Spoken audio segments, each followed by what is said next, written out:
Welcome back to the Firewood Addicts podcast series. Today we have a special guest with us today. Go ahead, Andrew. Say hi, Andrew. Hi guys, thanks for having me on, Travis. I've been looking forward to this for a couple of weeks ever since you mentioned it to me. I'm excited to get to know your viewers and get to know you a wee bit. So I'm pretty pumped about it. Yeah, man. Likewise. I'm glad that you're able to make the time for us today. I know that you had a trip in Richmond recently, so welcome back home.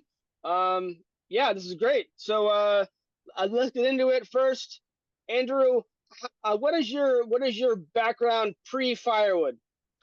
Pre-Firewood, I am a mechanic by trade, so I'm a red seal mechanic, auto mechanic, and I'm a red seal industrial millwright. So that is my background. Growing up, Dad had a logging company. My dad was a fairly large logging contractor locally here.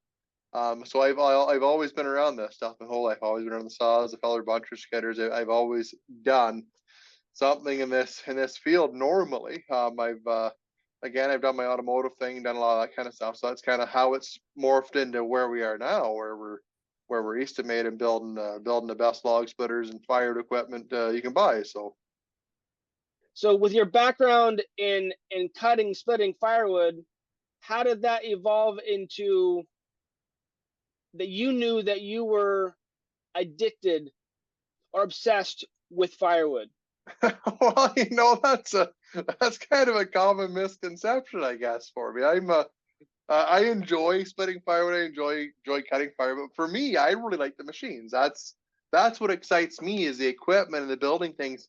I've always been a car guy, so I've always built cars, made cars, go fast sort of thing, and so that's always been my background. So the machine end of it is really what I like. I really like making the machines and making stuff work good and making stuff better and improving on it. So and then the firewood end of it again, just being around it all the time it kind of went hand in hand. So that's kind of where we've landed and having the two of them come together like that. So I'm more of a machine guy than anything, honestly.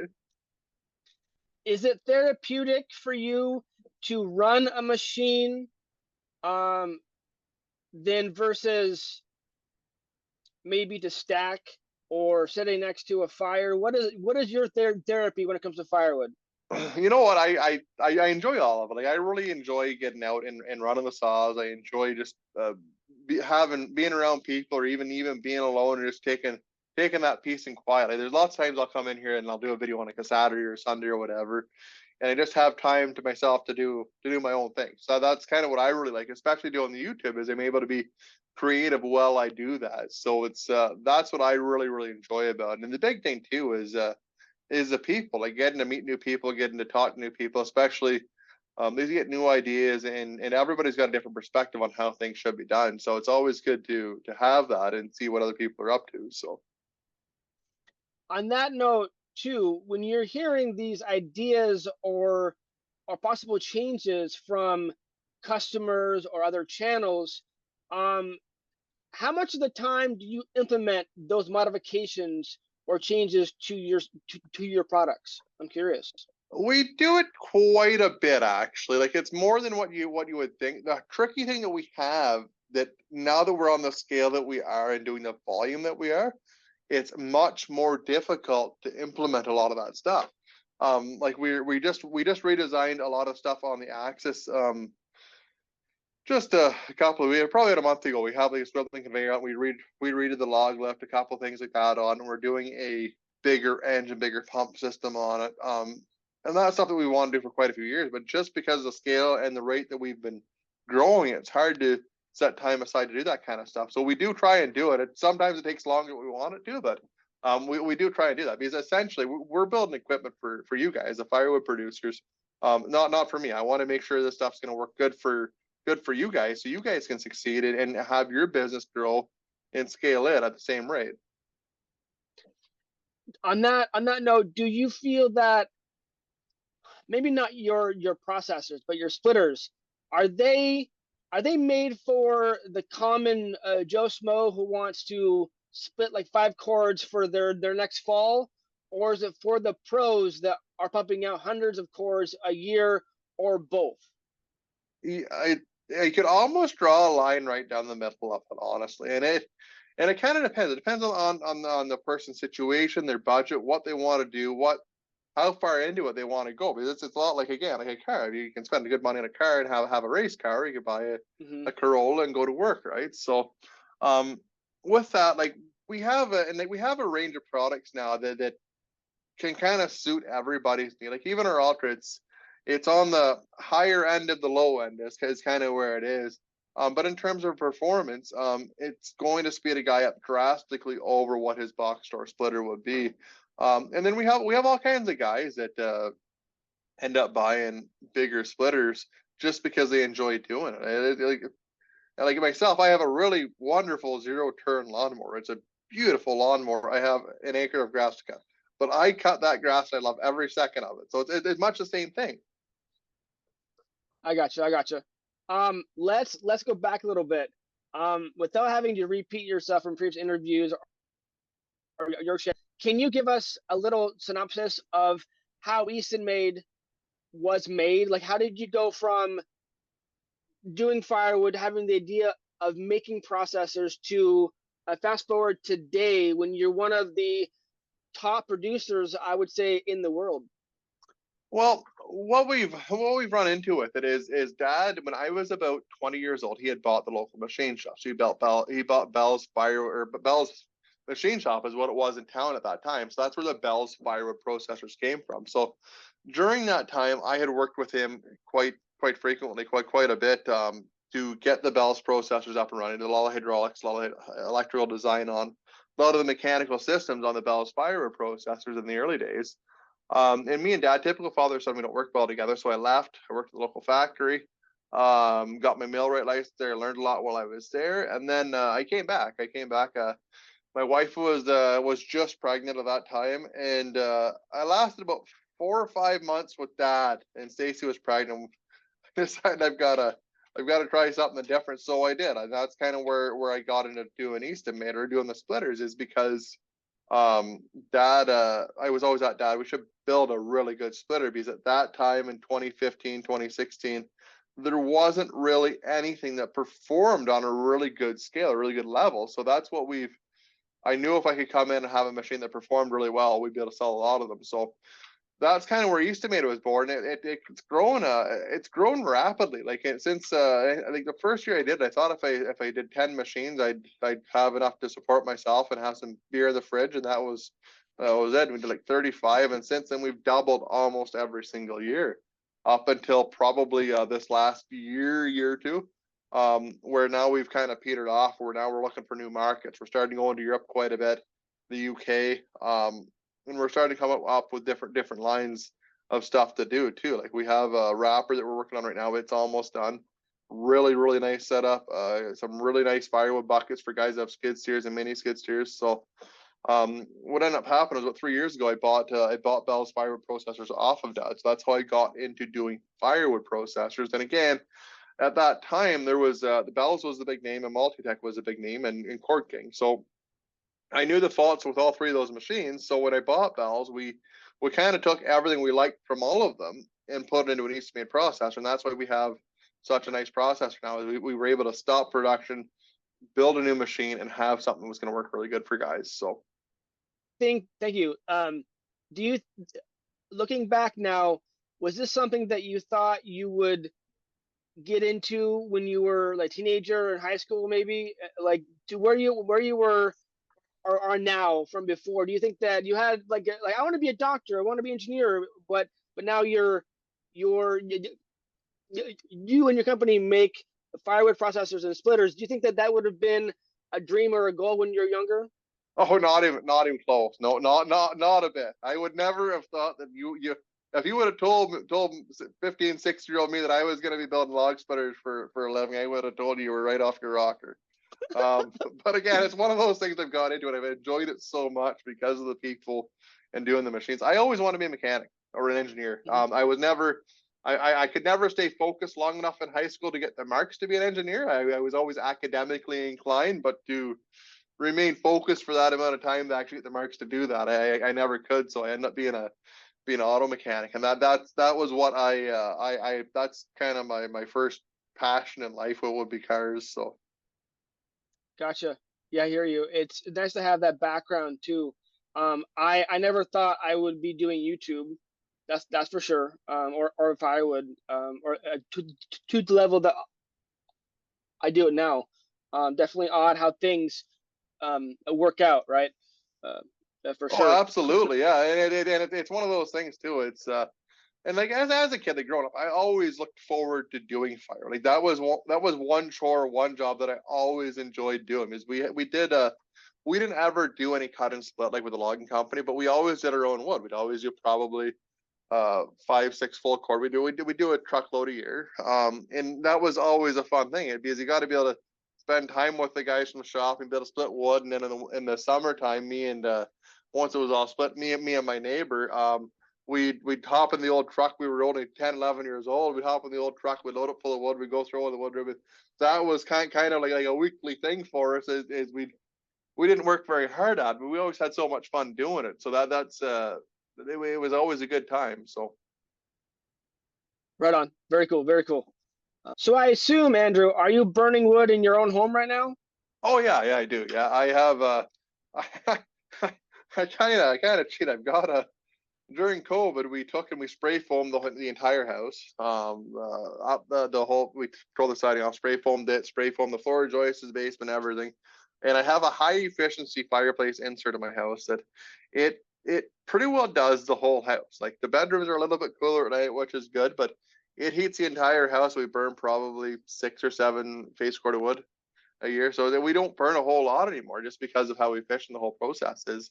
I did have an outdoor boiler for quite a few years that heated the shop behind my house. If you watch some of the earlier Easton made videos, that's where we would be. But just time constraint, I took the boiler out, and I hate to admit it, but it's actually on propane now. So I gotcha. I gotcha. It is what it is. It is what it is. we just Um, don't. We're just not there all the time, so it's really hard to maintain the fire all the time, right? So yeah. From what I understand, for boilers, you need to be constantly there to feed it, and if not, then it's not going to work for you. So yeah. yeah, Turn it on and yep, keep feeding it. Right. that's exactly it. Like and like when we were working there, it was really easy because there was always somebody there. I'd fill it up on the weekends, keep it going. Not a big deal at all. And especially Hmm. during COVID, like I wasn't out anywhere, going anywhere, doing anything, right? So it was really easy to do that. But once I moved into here, once I bought bells and moved into here, I found I was probably 20 minutes in the morning, 20 minutes in the afternoon when I got home to fill it up, right? And it was a fairly big it's a fairly big shop, about 3,200 square feet, and it's not terribly well insulated. So it was I'd burn probably like a cold day. I'd burn probably a face cord of wood or in around there. It would chew through it pretty good. Wow. But Wow. it wasn't a high efficiency unit either. Like it was just a standard boiler. I think if you had a gasification, you'd save a lot of wood. But for me, especially doing what we were doing, like we burned a pile of skids. Like the nice thing about the outdoor boiler is it's almost like an incinerator. You can throw it in there, it's gonna burn, right? So Yeah. So in your home or in your shop, what are you burning right now? And is it hardwood or softwood, or what is abundant in your region? it's all most of it's maple. We have a pile of maple. We get a little bit of red oak here and there, a little bit of beech. It kind of depends on depends on who I get it from and what they're cutting. Honestly, really, like that's the big thing. The bigger producers will normally always bring hard maple. Almost always, you get a little bit of oak in it, but not too much. And again, it depends on who we get it from. But it'll be maple, oak, and beech will be the big ones. Like we don't see hickory, we don't see cherry, we don't see like I don't get gum or sycamore or like any of that stuff. We don't have it. White oak, we don't have a lot of white oak. White oak be south of us, more towards the St. Lawrence River. You'll see a little bit of white oak, but most of it, the firewood species are going to be beech maple and red oak. Is it different wood that grows in northern Ontario versus south, or pretty similar? Huge, yeah. It's quite a bit different. Like Ontario is a big place. Like I don't to compare it to Texas. I don't know how much bigger it is in Texas, but it's huge. From southern Ontario, you have a good mix of hardwoods and stuff, and you get up into the north, and it's tundra. Like it's snow. Hmm. Like you'll have a little bit of jack pine and softwoods and stuff like that, but you won't normally have good hardwood. You won't have maple near as much. Like it's very sparse out there, right? And then once you go further than that, there's still another whole other Canada after that, right? So Yeah, yeah. Is there a wood in your area that is available, but you hate burning it? Not a whole lot. Like we get a little bit of basswood. Basswood's not, it burns, but it doesn't burn that well, and it doesn't have a whole lot of heat come off it. So I don't really like burning basswood a whole lot.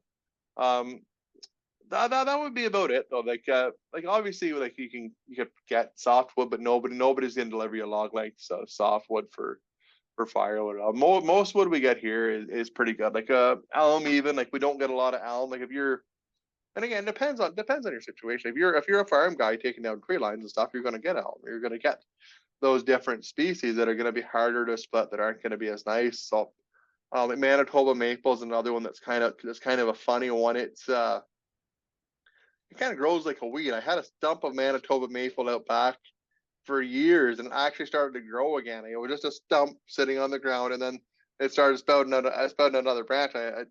It's just like a weed almost, but it's Jeez. terrible stuff to split too. So Wow. Wow. Would it be terrible to split kind of like elm is, or different type of of, of, of difficulty?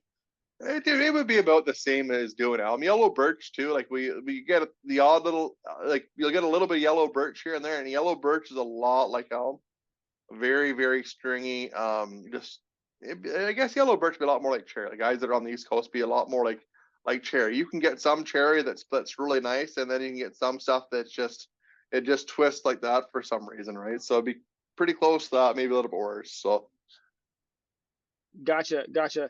I want to separate a little bit. In your channel, you have this massive pile of split firewood that is growing and ever growing. Is that maybe to maybe remind us, is that wood that you give away to your staff members and yourself, or is that wood for sale, or just is this there just to be a giant mountain of wood?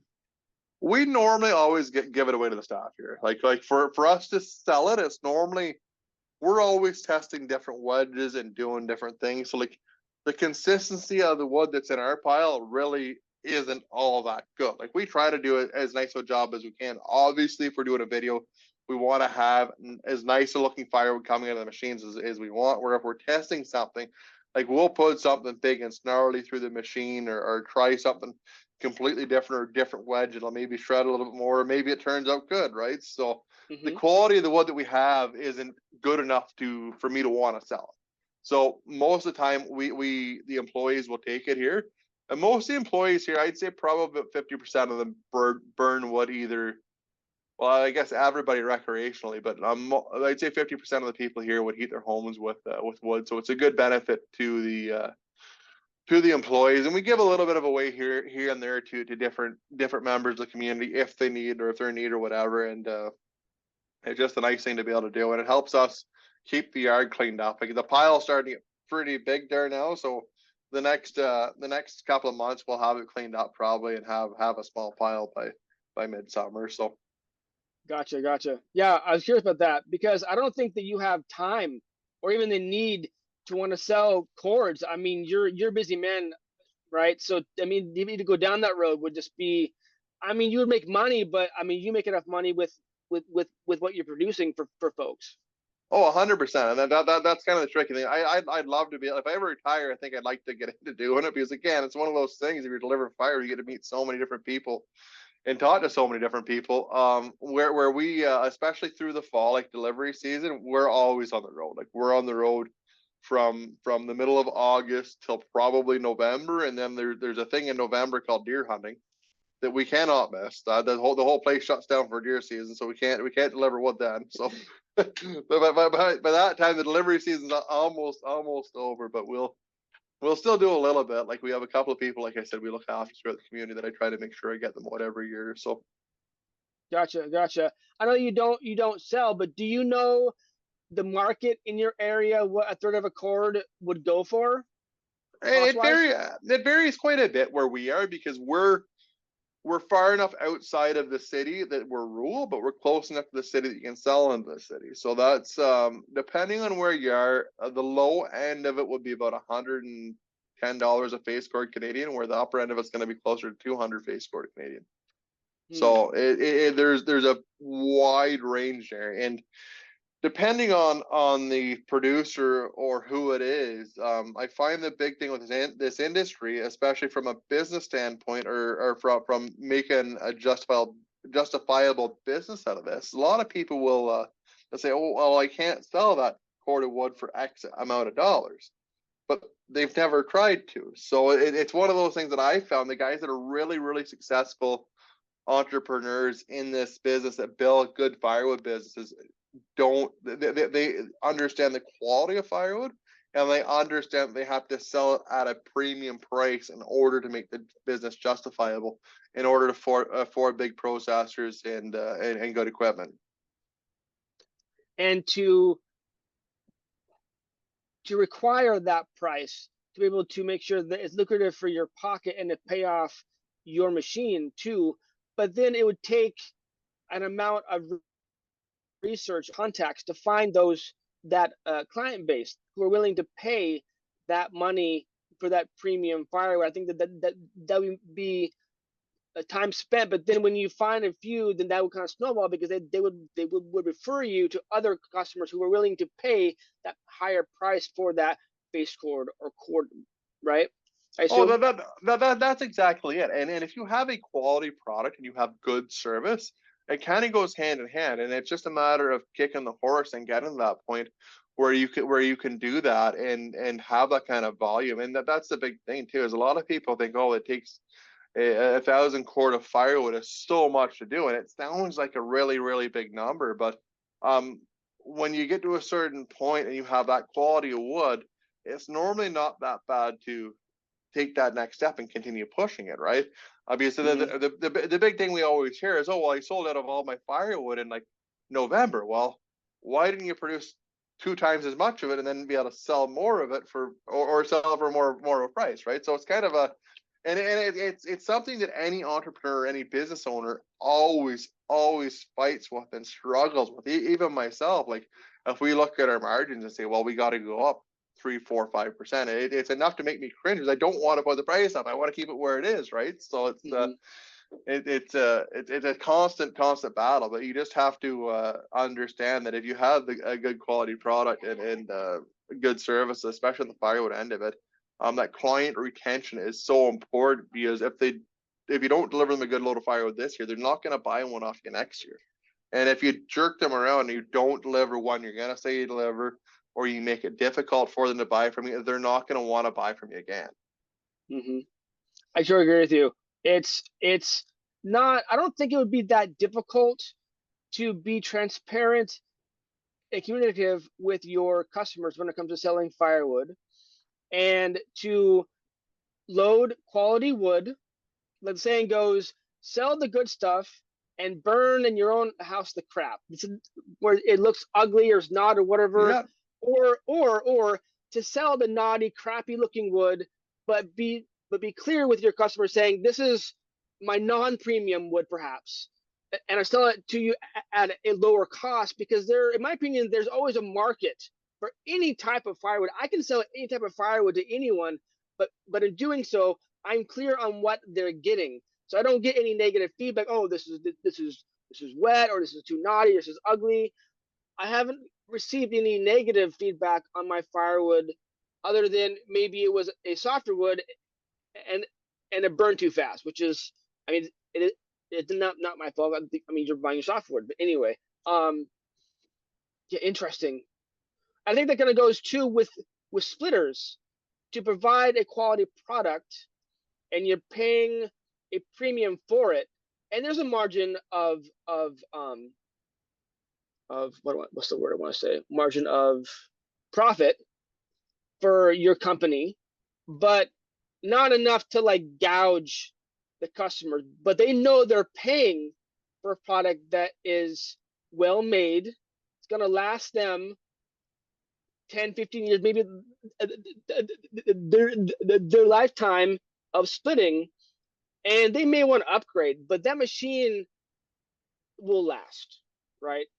yeah, 100%. And that's one thing that we find too, is we have a lot of people that are savvy, that are handy guys, and they go and they price out what it's going to cost them to build a splitter, and then they look at that and it's like, it's really not that much more to just go ahead and buy one that's already professionally built. And it's one of those things that and that's what we try to do. Like, we don't we make a reasonable profit on stuff, and we try to keep it from a manufacturing standpoint. But you always have guidelines. You want to stay 15 to 20% of the bottom line, and that's kind of where we try to hover, where we try to keep everything. I don't want to go more than that because I don't want to gouge the customers. I don't want to go less than that because I still have to run a justifiable business that's able to scale and grow, right? So, and I've been fortunate enough that I've had really good help internally here to help me do that and manage stuff. Like, it's been kind of a big undertaking until you get it to scale to that point. And that's another thing too that a lot of firewood guys I find miss is they're really good at splitting firewood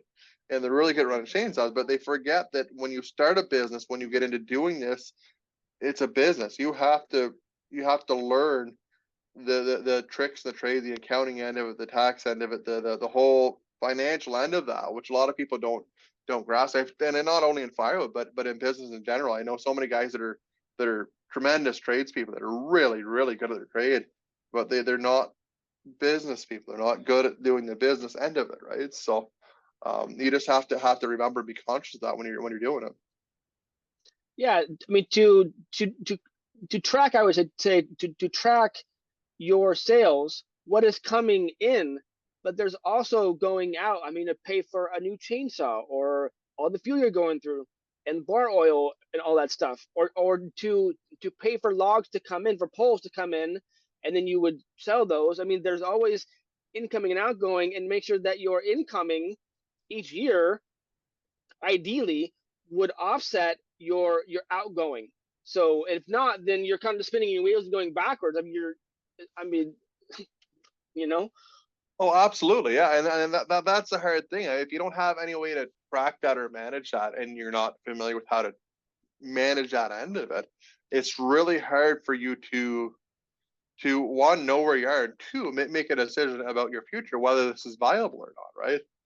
So that's the big thing with it, and I try to do a little bit of that in my own videos when like I'll do a video every couple months on business or life in general, kind of to help people out, because that's the big thing is if the people that are buying the products and trying to grow their business aren't successful, we're not successful. We want to make sure that whoever we're selling the product to can be as good as they can be and make it low stress for everybody, because it's one of those it's one of the business end of it's one of those things that people always think that being a business should be stressful, but it shouldn't be. If you have everything managed, it shouldn't really be terribly stressful, right? So It shouldn't be stressful, and you would hate to have someone who may be a budding firewood salesperson, or they have a few cores they want to sell, but they want to upgrade from their single wedge, a big box store splitter.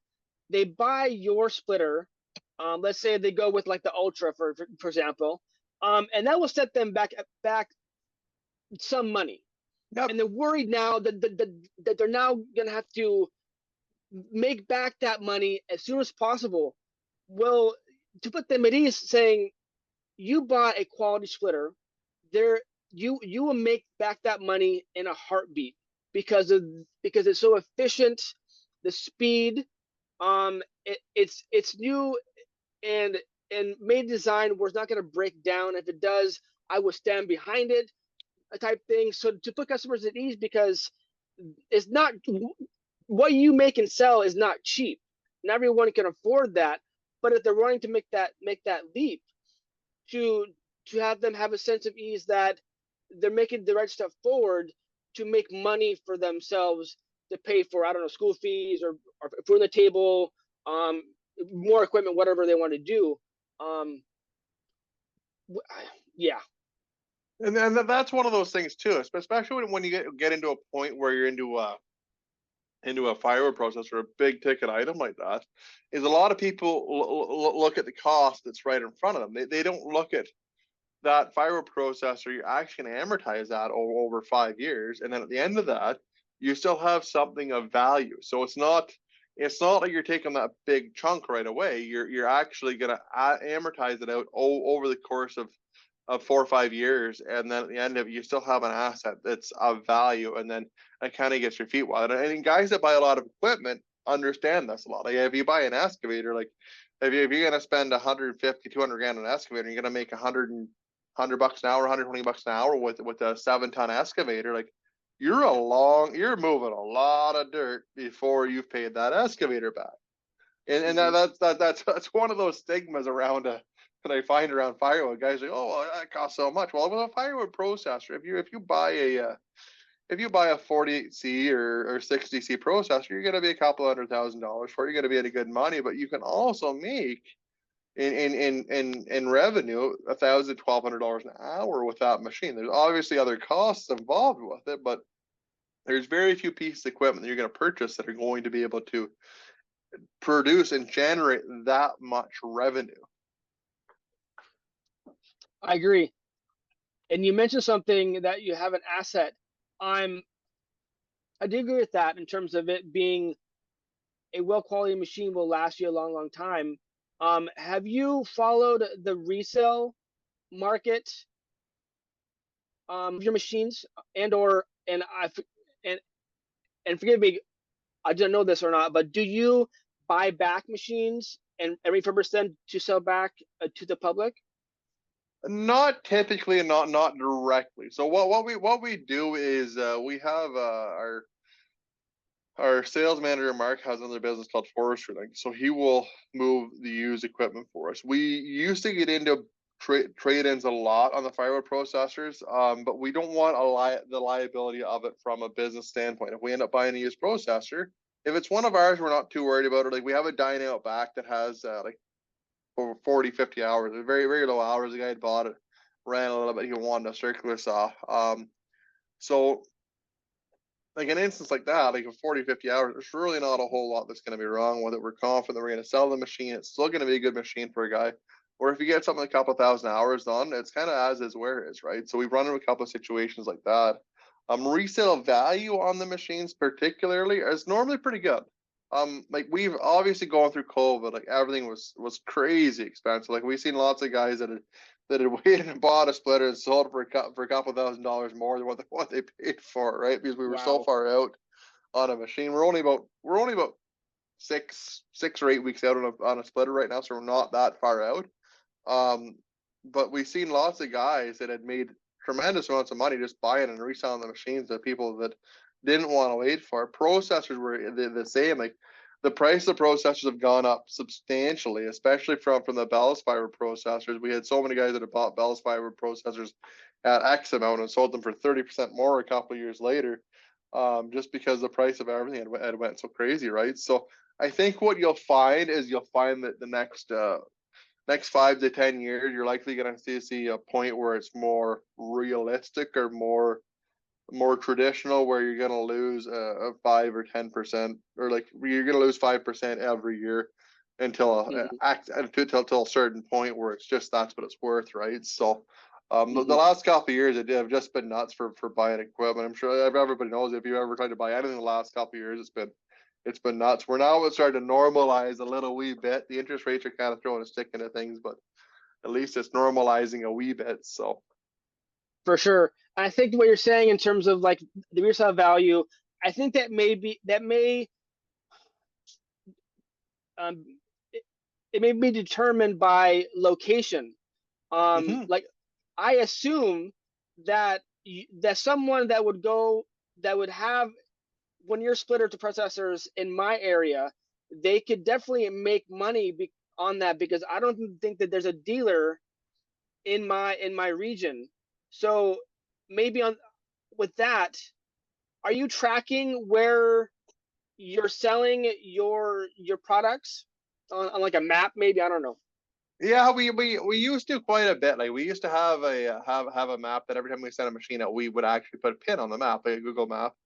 And it was really helpful for the first couple of years, because it really helped show where the machines are going. So in terms of advertising dollars, all that kind of stuff, it really gives you a really, really good idea of where the machines are going and the volumes of them. We don't sell as many of them out west just because of the cost to ship them there. Like we're thinking about maybe setting up a dealer somewhere in Washington, Oregon, in there in the future, just so we could ship an entire truckload of machines to whoever.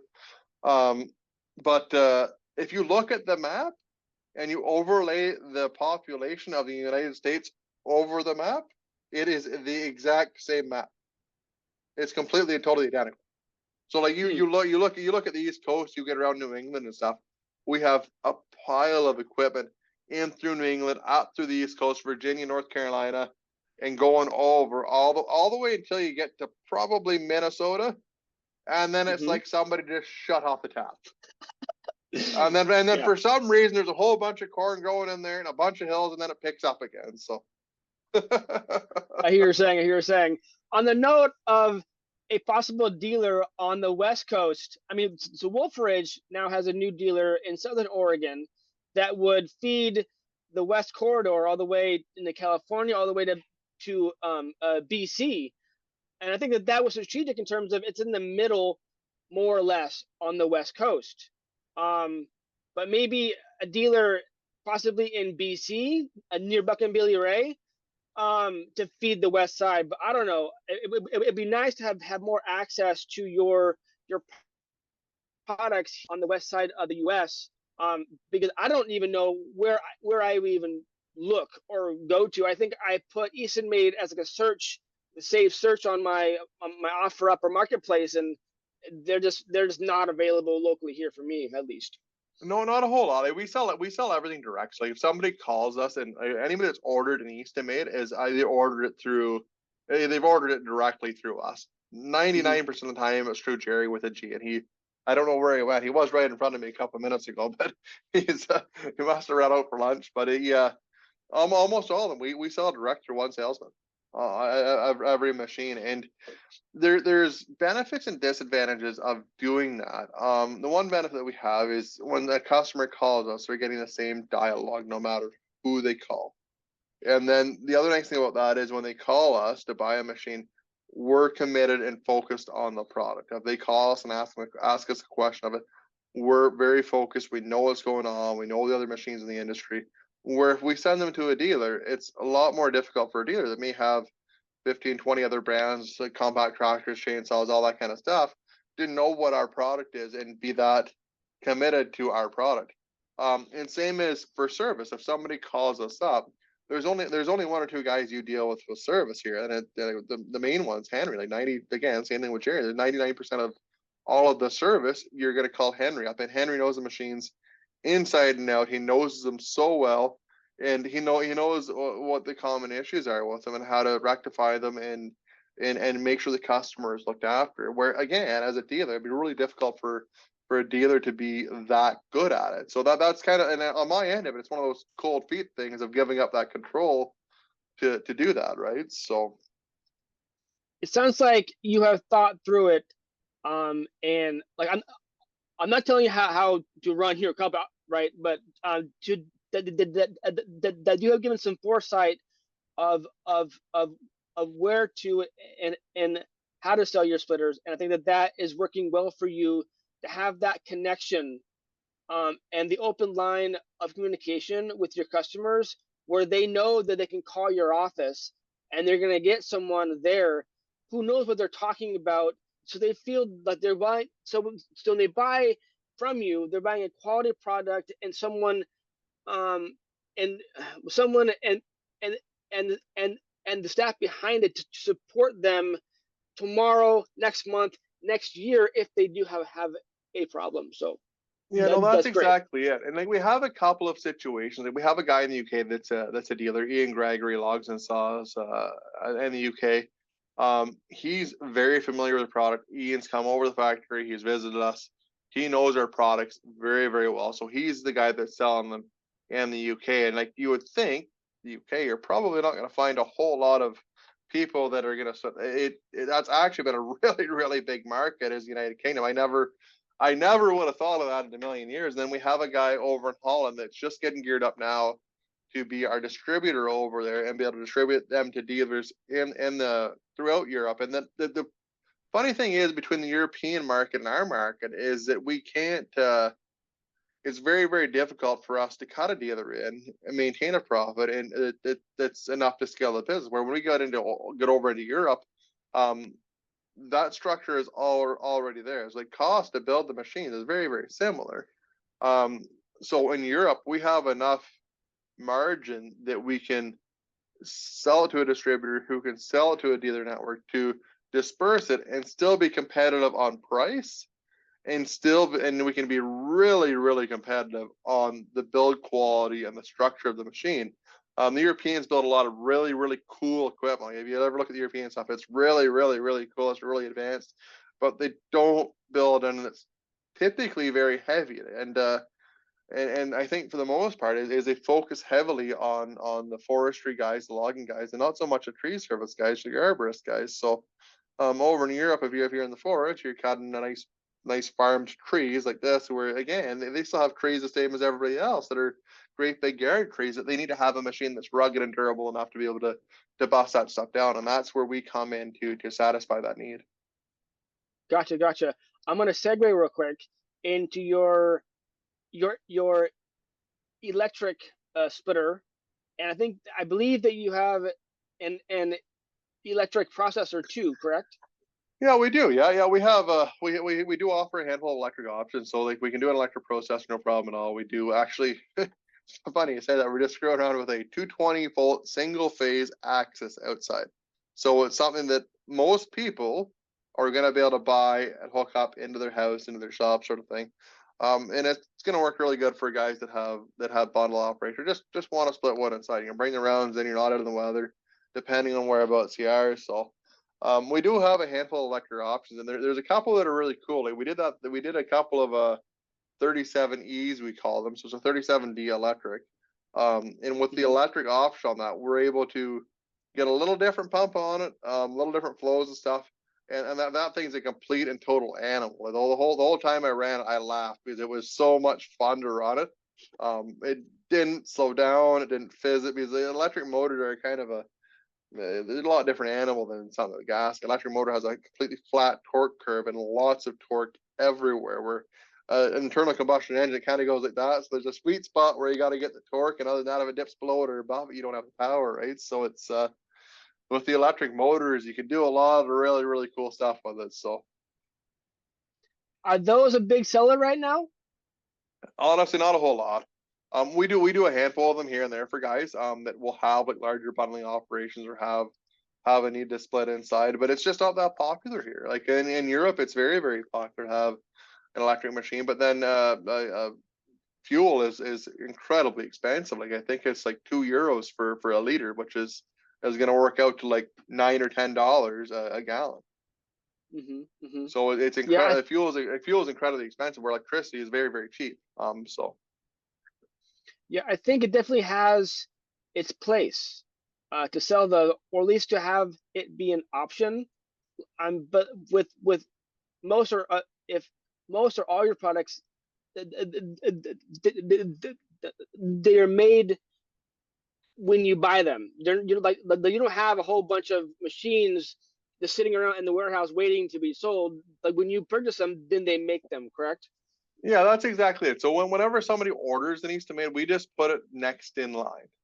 You may see that change in the future. Like I said, we're about 6 to 8 weeks out on an order right now. So if we do get to a point where we're caught up, I don't know if that'll ever happen, but if we get to a point where we can stockpile machines, we'll then be building them in batches. We'll be building them in batches of 20, 25 machines at a time. That's kind of what our capacity is for the shop. We normally can do about 15 to 20 splitters a week and in one processor a week. So One processor a week. Wow. And those processors, those are huge. Those are machines.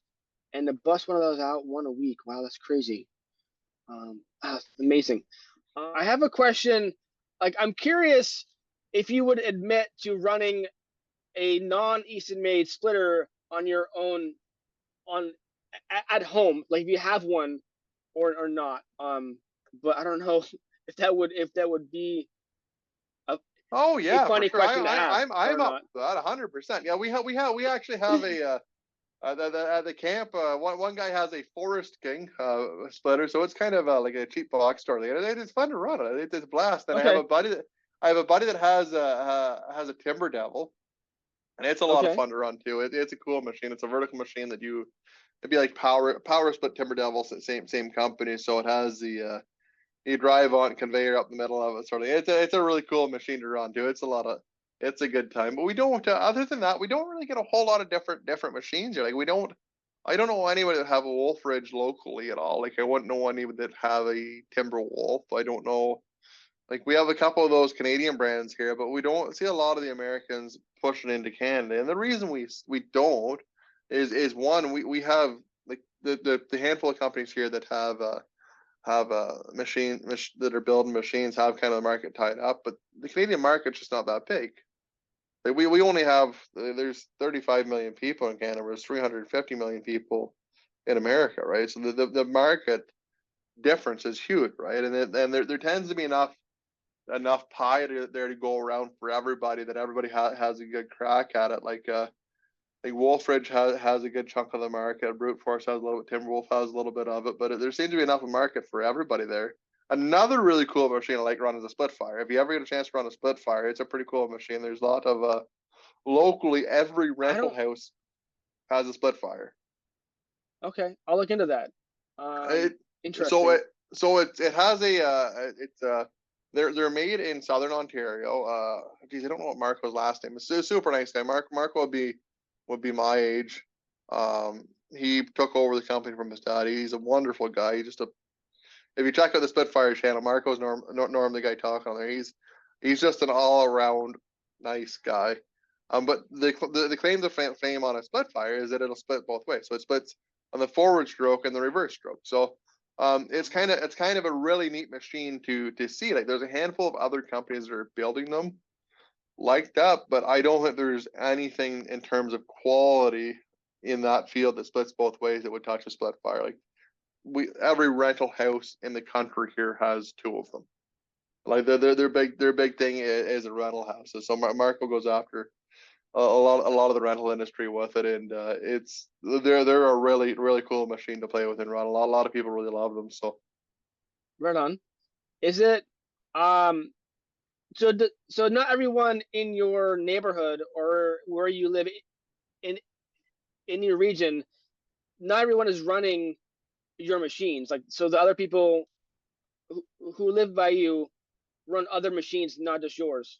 oh yeah, for sure, yeah. Like split fire would be a pretty common thing for a guy to have now. We had a couple of guys running Timber Devils, like I said. Actually, my next door neighbor at home has a Timber Devil. Rick. I drove by Rick's house. He's kind of out around the corner. I drove past Rick's house. Fuck, Rick ended up buying a Timber Devil. He jumped ship on me. He's one of those guys I That's don't talk funny. to very much, right? And the price on them too is a good price. And then and a lot of the times when somebody buys another brand locally, that's typically what it's going to be. It's going to be prices. Normally, locally, if somebody comes in, we normally will try and slip them in on the lead time thing. Like we're about enough Hmm. machines, so if we the odd local guy, we try to kind of get him kind of on the next run to make sure he's looked after. But Gotcha, um, gotcha. yeah, but no, there and Uh, then we do have a lot of Easton maids locally now too. We have a pile of them just in our area now that guys have come in and bought them and I've had really good luck with them. I probably 25 of them within maybe a 15-20 mile radius here. So right on. That's good. I mean, it's not. I don't think that there's enough competition out there to not have a monopoly in your area or throughout North America or even abroad. Um, and each company offers something different, maybe something similar, but something different enough to be unique where they want to seek your company out or another company because they have something different that would suit their specific needs. So there's enough buyers out there to where you're not. I don't know what I'm trying to ask right now, but or say I guess like you have competition by definition, but it's not really competition because there's enough out there to to be there's sold enough of to, a right? market there to be there, and the I don't know if I'd ever want a monopoly. Honestly, I have so much fun. It's like running a race. You want to run a race with somebody else. How are you going to win? So Yeah. that's a fun thing with it. I think a perfect example is the vertical splitter that Wolfridge made. Like that thing's awesome. They did a really good job on it. So we had to kind of step our game up and kind of come up because they did such a good job on it that we need to now build a better machine than that. That's what's so fun about the whole thing is that it's so competitive and it moves at such a fast rate because most of the companies are building these are the same size as us. They're 40, 50, 60 employees where you can respond quickly to market changes and what people want. So Hmm. that's kind of the really cool thing about it is we can do that and build different products quickly and test them and get them out to market rather than take years to do it, right? So Yeah. It sounds like the main players in North America that make splitters um, and processors, they seem to be a good gang of folks where you're not. Well, I mean, you're competitors by definition, but I'm sure you all. I mean, you see each other at shows, at fairs, or whatever else, and I'm sure you're not like. Maybe you would go out for beers later, but you're not like like nemesis. Like you're not like you're you're friendly, I assume. oh yeah, almost everybody, and I got, it is a lot of fun. It's a blast because we do have so many competitors that are such good guys to get along with. Like Bob and Chris over at Wolverine. Bob Nelson got to be one of the nicest human beings in the world. And Chris is a really nice guy too, and he's really funny. He'll always give me a prod or a poke here and there, and it's always a good fun. It really is. And same as I was set up next to Josh at Brute Force the other day in Virginia. And Josh is another one of those guys that's just such a really fantastic guy. Like he's just such a nice guy to be around and say hello to and chit chat with. And I can say that for almost everybody in this industry that they're all really good people and they're all really good to get along with. It doesn't matter who you buy a machine from. You're going to be happy with the level of service you're going to get is going to be so good. It's going to be better than most any other product you've bought. It doesn't matter what you buy from me or a competitor. You're going to get well served, and you're going to be buying good equipment. So, It makes your job and what you do almost better that you can be friendly with the people who you compete with by definition and not have it be or have drama involved or be worried each time you see them. Oh, I have to see this guy again, and he's gonna rub in my face that my splitter or his business is better than mine or whatever. To have that camaraderie with those folks oh is yeah, awesome. absolutely, and it's one of those things that most of us have kind of the same background. Like I think Chris is a welder fabricator by trade, and I know Josh has built a pile of stuff through the years. Like so, almost all of us have the same sort of background in what we've done or what we do. So we're and it's the same as firewood guys. Most firewood guys are all kind of the same, cut from the same cloth, right? And people are just people. You just what you if you're nice and kind to people, they're normally nice and kind to you back. So Exactly, and I think that when it comes to like retail or having to or even sell firewood, if I to find a new firewood seller, if I want to buy firewood and I find someone new to sell me firewood, and they come in and they're rude, not nice, want to come at nighttime, or they're not transparent, I'm not going to use them again. Whereas if you are nice and cordial, friendly, and supportive to a potential client or customer, they're going to be more apt to come to you again and refer your product to someone else. So, and that's not to take too much effort to be friendly, to be kind to someone when you're trying to have them buy a product from you. I don't understand why people are, when they're selling anything, I mean, it could be firewood or anything, why they need to be evenly rude about it. I don't know. It's odd. It's odd to me. I don't get it all either. I don't understand because I've gone to buy some things and I've just been turned right off by the salesperson. It's like there's no point in us going a whole lot further here. It doesn't make any sense at all. And it's one of those things that I don't know if you have the gift of the gab or what, but some people aren't capable of doing that as well, and it just and then like some people are shy too, like of all like and like that's one thing that you get somebody that's really shy trying to do a sales job, and they're just shy, like they're not comfortable around a whole lot of people. They're not until they get opened up, and from the get go, if you're trying to sell something, you kind of gotta be an open book, and we try to be as pleasant as kind to everybody as we can. Is that's the way we want to be treated, right? We just want everybody to be kind to everybody, and there's no need to not be. Everybody kind of at the end of the day has the same goals, same passions. So Mm-hmm. I agree. And with you and your background, I mean, it's not like you have a huge background in retail or sales, and or really wanted to be a salesperson selling cars or whatever you're selling, but because you're just such a naturally nice guy, that that that helps sell your product too, because you're focused on wanting to help people, where the profit is the byproduct of having a company. In my opinion, your products sell themselves, but the benefit is that they're buying from a from a quality company, and from a guy who is just a nice person. yeah, you're absolutely right, Travis. Like, that's the big thing we try to do with it is that we try to first work on quality, we work on service, and like we try to do a good job on that end of it. And we want to make sure again that whoever's buying the product, whatever they're trying to do, whether they're running a business, splitting wood from themselves, or doing whatever, I want like we want them to succeed and do really really well with it. Um, because if they don't do well, we don't do well. I really want, and that's something that I've seen over the years of doing this. I've been doing splitters for been doing firewood process for about 15 years through Bells, and then splitters on my own for about 9 years. And it's been really cool to see different people's businesses grow. Like, I've had lots of people that have started with an alt crew and they're buying processors now, and their business is growing, they're doing well, and they're progressing, and it's really really cool to see that and know that we've been a part of that to help them with that growth and being able to scale their business and give them a quality product.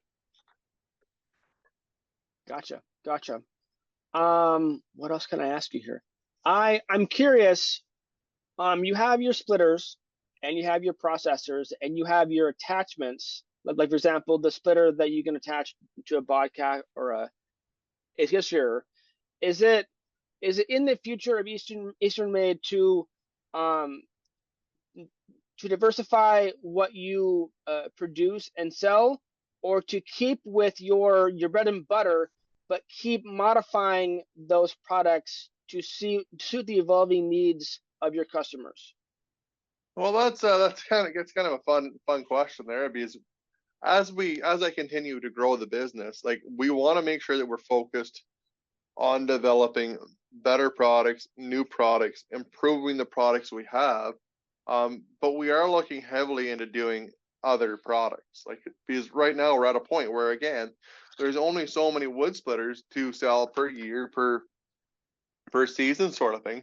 So in order for the business to continue to grow, we have to branch out into other things in terms of manufacturing. The way that we have the business structure now, it should be so much easier to do that than it ever has in the past. So you will see us branch out and do other things. I don't know whether they will be specifically under the Easton Made brand or not. Like we bought one fun project. We bought Stonemaker that's right across the road here. If you've watched any of the Stonemaker videos, we're just at a point now internally where we're caught up on or getting caught up on the splitter backlog, on the processor backlog. Internally, the business is running really, really well. So now you'll see us start to push the Stonemaker stuff a whole lot more. But we've decided with Stonemaker that we will push it under its own brand. So you won't see like Stonemaker stuff attached to Easton Made anymore. It'll be specifically Stonemaker stuff. But again, internally, it's all the same to us. So Gotcha. Interesting. Okay, let me ask you this then. So Andrew, if I ordered, like let's say the Ultra right now, and I pay for it in full, and you say, okay, we you order this today, how long before it is done being made, and then I assume it would be shipped? all the way from your from Ontario to Seattle area, how long would that take? Do you know? Normally around 8 to 10 weeks right now.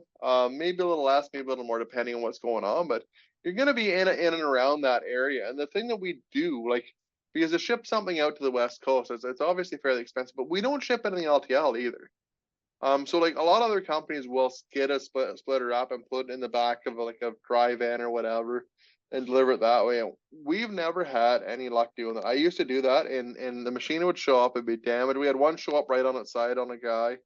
Um, and it's just so hard because of the shape of the machines. They're 8 feet long, right? So unless you have a set of 8 foot forks, you're not going to be able to pick up and balance the whole weight of the machine, right? So we ship everything on a flatbed. It doesn't matter what it is, where it's going. We ship everything on a flatbed. If it's in the wintertime, we make sure it has a covered tarp on it. So then when it gets to the guy, it's not covered in salt and stuff. Obviously, going to be a little bit of dirt in transportation, but we try to make sure we do that. So like normally we tell guys it's about $3 a mile to ship it. Obviously, Seattle is more like that's gonna end up being like 9 or 10 grand. We can ship it for significantly less than that. Like it'd probably be 3 or 4 out west sort of thing, depending on the machine.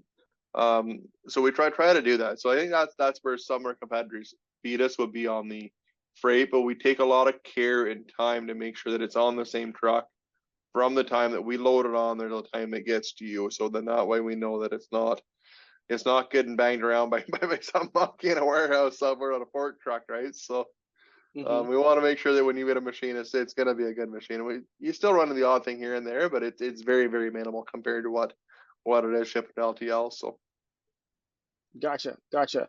And with that answer, I don't know why this pops in my head, but I'm curious why the blue and the orange color for your company. that's always a fun one. They told me when I was the first splitter I built, we went out for supper, a bunch of friends of ours, and we went to the local pub here, and we were sitting there having a beer, and I had almost had the first one fabricated up and built. Like it was just bare steel. I had it running and everything. I said, geez, I got to figure out what color I'm going to paint this. I got to figure out. I said, I got to be like from previous experience with belts. I got to have two colors, and I gotta do two colors. So, and one of my friends, she's a pretty flamboyant gal, and she's like, "Gotta paint it orange and blue like the Denver Broncos." I said, "There's no way in hell I'm painting anything orange and blue like that. You're right off your rocker if you think I gotta paint anything orange and blue."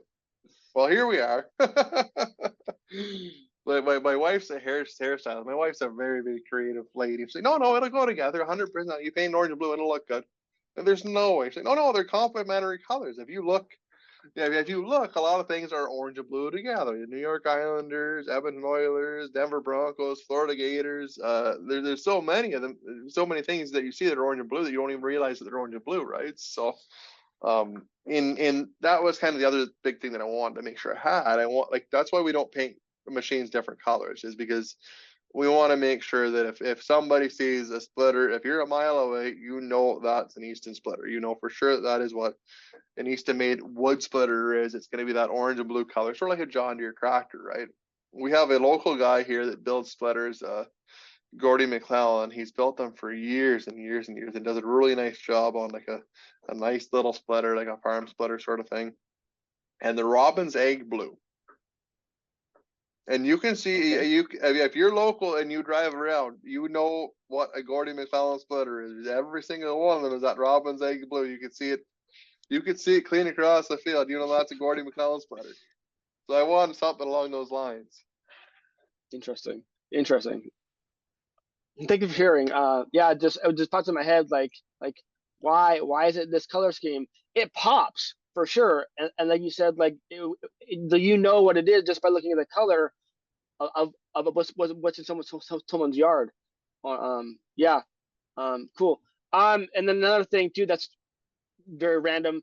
Has there been an idea to modify or to put on one of your products that was a flop that didn't really work or it didn't work as you thought that it would? To put it out, have I ever built one that didn't work at all? No, like some like knob or valve or something that you would thought that you would put on the machine as a modification or to to evolve it, but it didn't work as planned. Oh, we've done that lots. Lots and lots. We put lots of stuff on and just doesn't.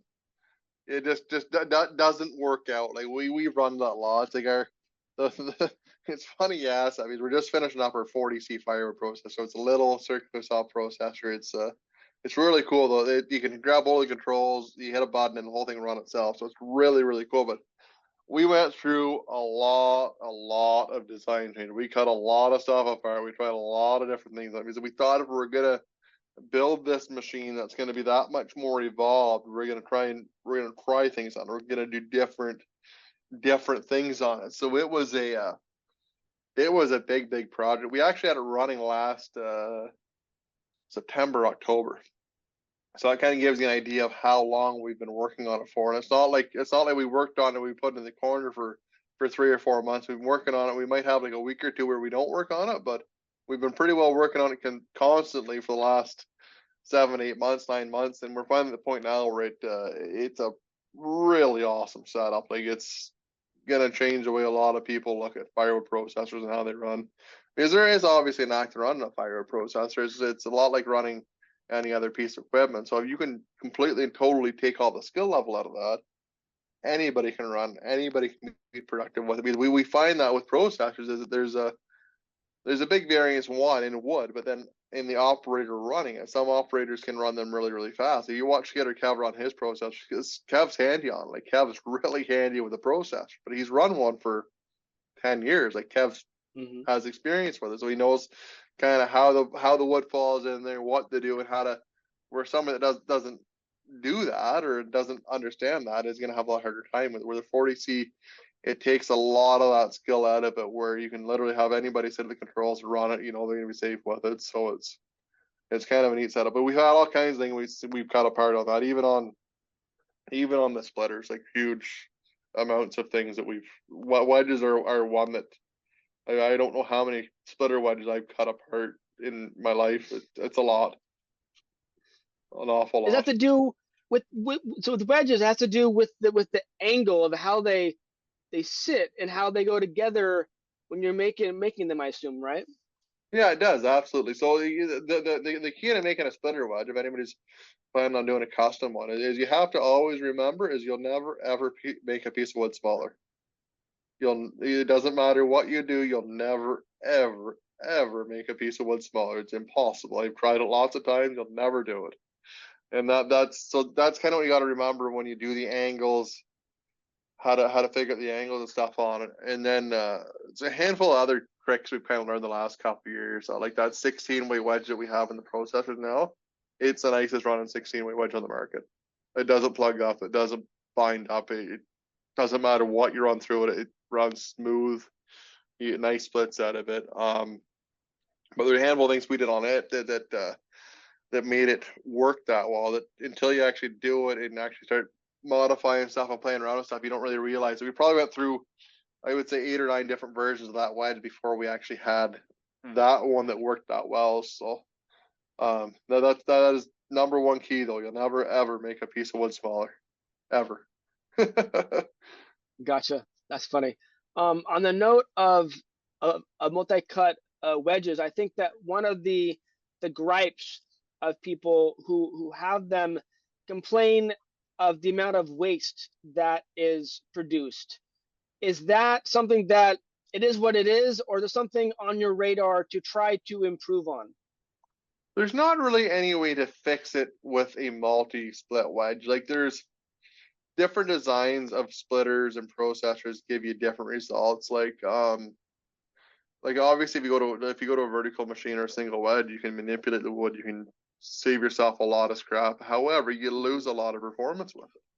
Like a drastic amount. Like if an axis is about half the speed of a 1222, for example, like in terms of production throughput on it, you're about half the speed of what you're gonna get out of it. So depending on what your time is, you can produce another $100 or $200 of the wood, then the 1222 you're gonna pay for a lot quicker. However, if you have that Mm-hmm. really picky clientele that needs to have that perfect perfect wood. If you're selling to restaurants, smokers, stuff like that, doing bundles, you want to have that really pretty looking wood. So again, it kind of comes down to the quality wood you want to produce with it. Same as a processor. Like a processor, the nice thing about that, especially at 16 weight, is it produces a really, really nice piece of wood.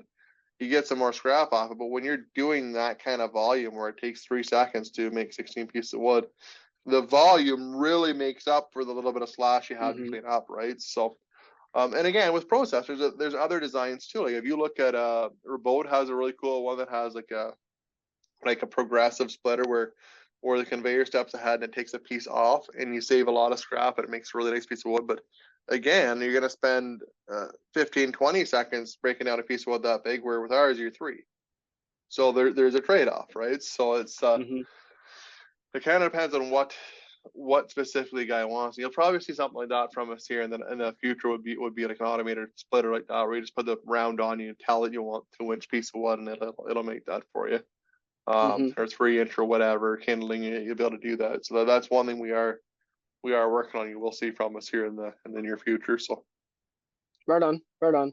Yeah, I think that the people complain about it, but it is what it is. And like you said, the amount of wood, thus money that you are producing would make up for the waste. It is, yeah, I gotcha. Um, so I want to ask if someone is brand loyal and they watch your channel and they watch other channels run your machines and they know I want an Easton made. I don't know what I want or what would suit my needs. Does your sales team or salesperson work with them and ask them questions to make sure that they would get the machine that's going to be perfect for their yard? Or if they're gung ho on one machine, but then as they're working with the salesperson, find out that, that machine is great, but I think this machine here would suit your needs better on what you are doing with it now and could be doing it in the future. yeah, I'm curious. our sales guys are pretty good on that. Like Jerry's very familiar with the capabilities of the different machines, how they run, what applications they work well in. Mark's really well versed and Jeremy's well versed in it. And again, it comes kind of back to I don't care what machine I sell you. Like we simply don't care. We want to make sure you buy the proper machine that's going to help you succeed and excel in your business or whatever you're planning on doing. So we try really, really hard to make sure we get you the right machine. Like we'll have a handful of we'll have tree service guys call us up and say, oh well, I want a 1222. I do big tree service wood. I have 10 guys that are running the machines. Like, no, you don't. You don't want a 1222 because your guys are gonna jam stuff into it and it's not gonna work. Where if a guy calls up says, you know what, I buy logs in, I have nice poles normally all the time, or I skip my own hitches, or I can take down the trees and kind of select out. You want the 1222 because it's going to be a lot faster for you. It's gonna perform incredibly well. It doesn't make sense for you to spend the extra money to have the 37 tons of the 2228. So we try to do that. And then if a guy again in an instance where I have I do a bunch of stuff for smokers or for pizza ovens or whatever. Well, you may as well buy the Axis. There's no point in you buying a 1222 or a 2220 unless you specifically want to have that performance out of it. A lot of times, one of those machines is going to be a better suit for them. So Yeah, like you said, you don't care what they buy, but as long as they get what they paid for and they're happy, not necessarily content, but they're happy with that purchase, and by working with your sales team to make sure that what they bought was a good decision for them now and in the future.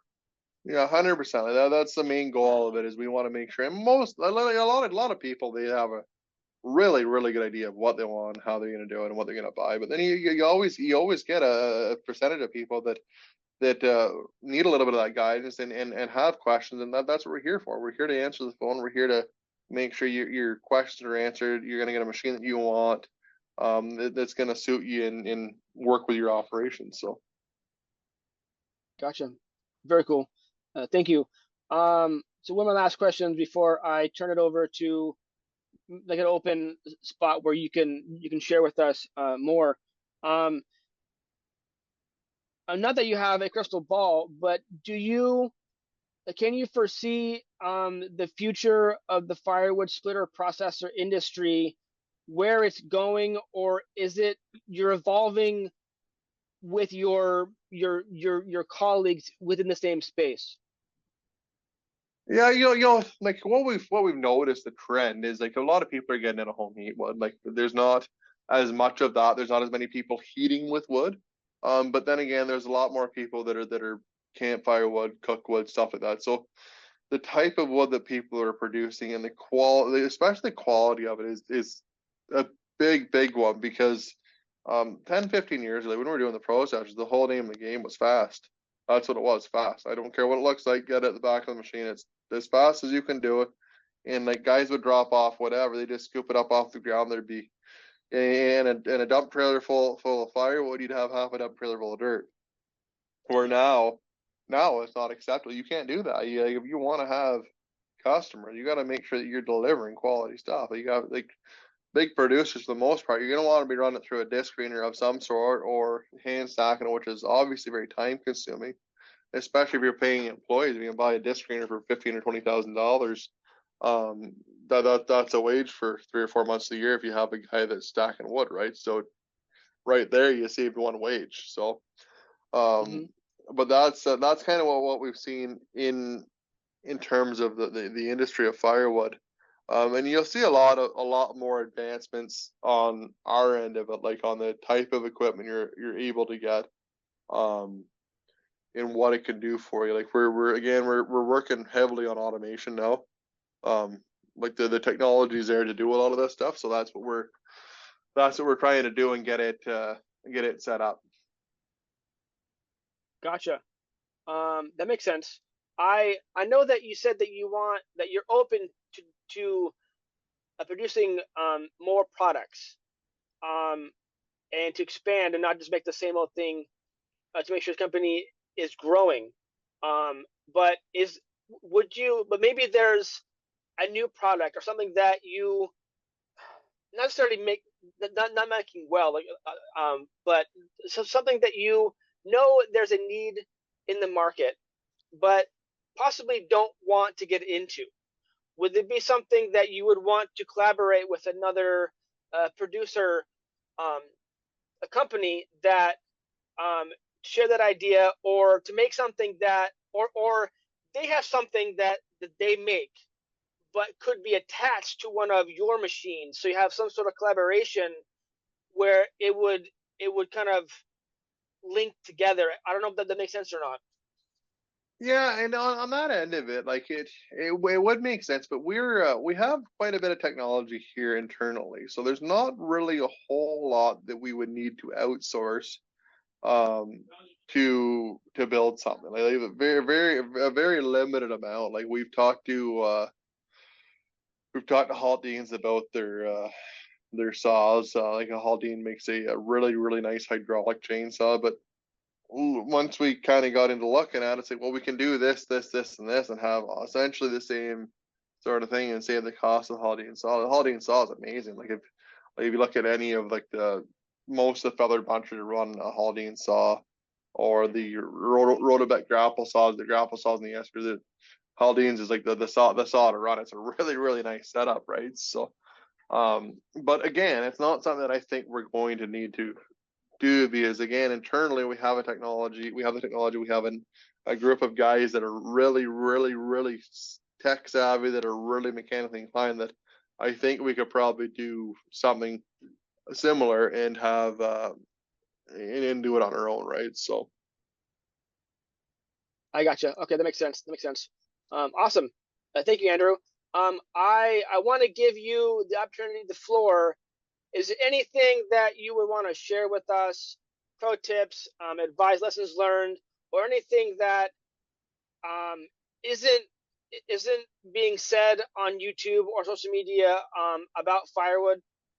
Go not ahead. really a whole lot. Like the biggest thing with a firewood game is you gotta have quality and customer service. You gotta be kind to people. That's that being kind is probably the number one thing that will make you succeed in almost anything. If you treat other people the way you want to be treated, normally it gets reciprocated, and it flourishes for everybody. So that would be the big thing, especially in today's environment of social media. YouTube, I find it's fairly good. You get onto Facebook and you get some people with keyboards that probably shouldn't have keyboards. It just, again, you just got to be kind. It's just a matter of being nice to people, and when you do that, everybody can learn, everybody can grow from it. So I agree.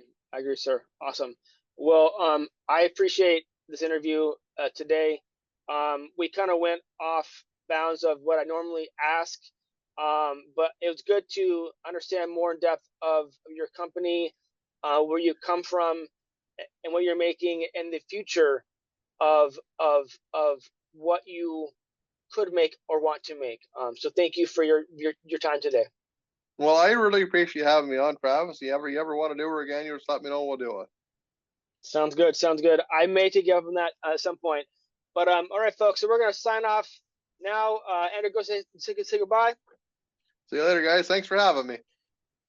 All right. I hope you enjoyed that, everyone. On this podcast, stay tuned for next Sunday's interview. If you want to be on the podcast, let me know. Until then, stay safe. Rock and roll, kick gun. Cheers.